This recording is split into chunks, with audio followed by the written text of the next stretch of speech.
Tonga tetsy amin'ny foyer de vie Antanimora izay fitoerana hitezana ireo efa nahazo taona ny Masevony Chine Club des Amis de la Chine nitondra fanohanana ho an'ireto zokiolona ireto ity fikambanana ity niaraka tamin'ny Masevony Chine zany samba no nisina asa sosialy tahaka izao ary tsy nanafina ny fahafaliam-pony sahady ireo nahazo tombotsoa. Amin'izao atsika mamirifiry zao dia nahatsiaro be antitra amin'ny foyer de vie Antanimora ny Masevony Chine Club des Amis de la Chine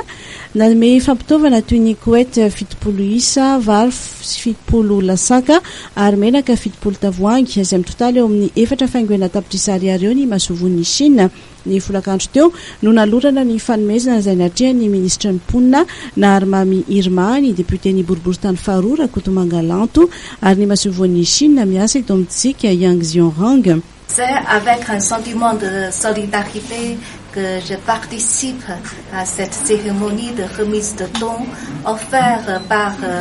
l'ambassade de Chine au foyer de vie. Ce don compose 70 boîtes,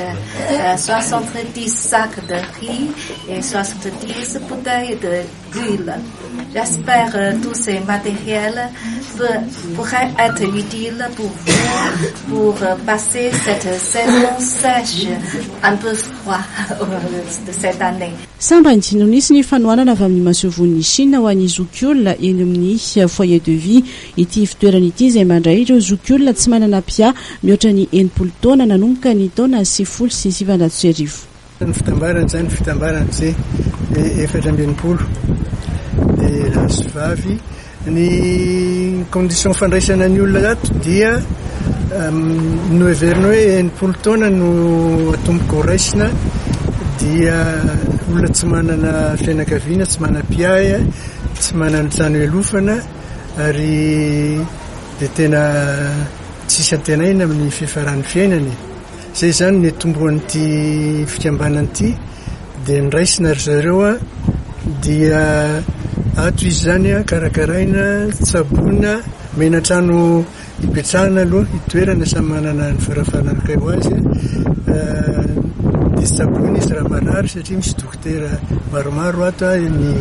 ny directeur moa dokotera Ratosy Ramatovadiny